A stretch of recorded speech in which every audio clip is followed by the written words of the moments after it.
باب 11 جب یسوع اپنے 12 شاگردوں کو حکم دے چکا تو ایسا ہوا کہ وہاں سے چلا گیا تاکہ ان کے شہروں میں تعلیم دے اور منادی کرے، اور یوحنا نے قید خانہ میں مسیح کے کاموں کا حال سن کر اپنے شاگردوں کی معرفت اس سے پوچھوا بھیجا کہ آنے والا تو ہی ہے یا ہم دوسرے کی راہ دیکھیں۔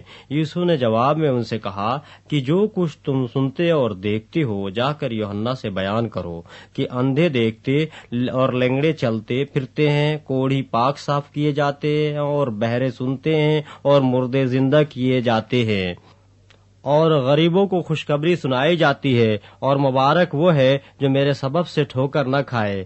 جب وہ روانہ ہو لیے تو یسوع نے یوحنا کی بابت لوگوں سے کہنا شروع کیا کہ تم بیابان میں کیا دیکھنے گئے تھے؟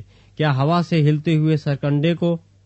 تو پھر کیا دیکھنے گئے تھے؟ کیا مہین کپڑے پہنے ہوئے شخص کو؟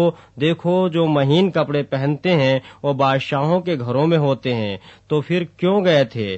کیا ایک نبی دیکھنے کو؟ ہاں، میں تم سے کہتا ہوں کہ بلکہ نبی سے بڑے کو۔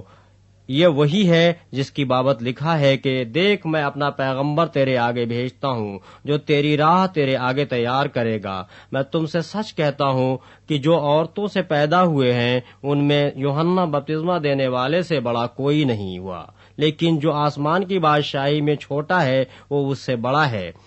اور یوحنا بپتسمہ دینے والے کے دنوں سے اب تک آسمان کی بادشاہی پر زور ہوتا رہا ہے، اور زور آور اسے چھین لیتے ہیں، کیونکہ سب نبیوں اور توریت نے یوحنا تک نبوت کی۔ اور چاہو تو مانو ایلیا جو آنے والا تھا یہی ہے، جس کے سننے کے کان ہو سن لے۔ پس اس زمانے کے لوگوں کو میں کس سے تشبیہ دوں؟ وہ ان لڑکوں کی مانند ہیں جو بازاروں میں بیٹھے ہوئے اپنے ساتھیوں کو پکار کر کہتے ہیں، ہم نے تمہارے لیے بانسلی بجائی اور تم نہ ناچے، ہم نے ماتم کیا اور تم نے چھاتی نہ پیٹی۔ کیونکہ یوحنا نہ کھاتا آیا نہ پیتا، اور وہ کہتے ہیں کہ اس میں بدروح ہے۔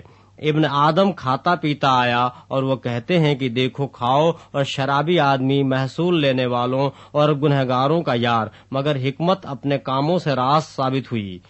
وہ اس وقت ان شہروں کو ملامت کرنے لگا جن میں اس کے اکثر معجزے ظاہر ہوئے تھے، کیونکہ انہوں نے توبہ نہ کی تھی کہ اے خرازین تجھ پر افسوس، اے بیت الصیدا تجھ پر افسوس، کیونکہ جو معجزے تم میں ظاہر ہوئے اگر سور اور سیدا میں ہوتے تو وہ ٹاٹ اوڑھ کر اور خاک میں بیٹھ کر کب کے توبہ کر لیتے۔ مگر میں تم سے کہتا ہوں کہ عدالت کے دن سور اور سیدا کا حال تمہارے حال سے زیادہ برداشت کے لائق ہوگا۔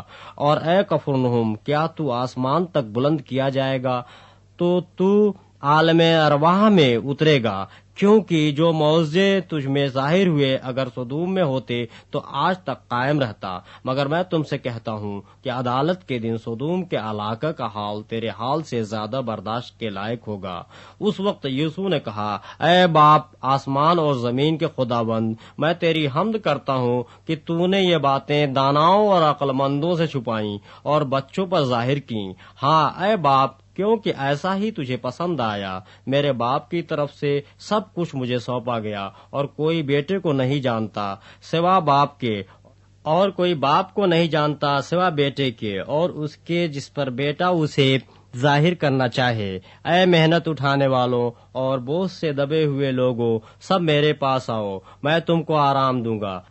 میرا جوا اپنے اوپر اٹھا لو اور مجھ سے سیکھو، کیونکہ میں حلیم ہوں اور دل کا فروتن، تو تمہاری جانیں آرام پائیں گی، کیونکہ میرا جوا ملائم ہے اور میرا بوجھ ہلکا۔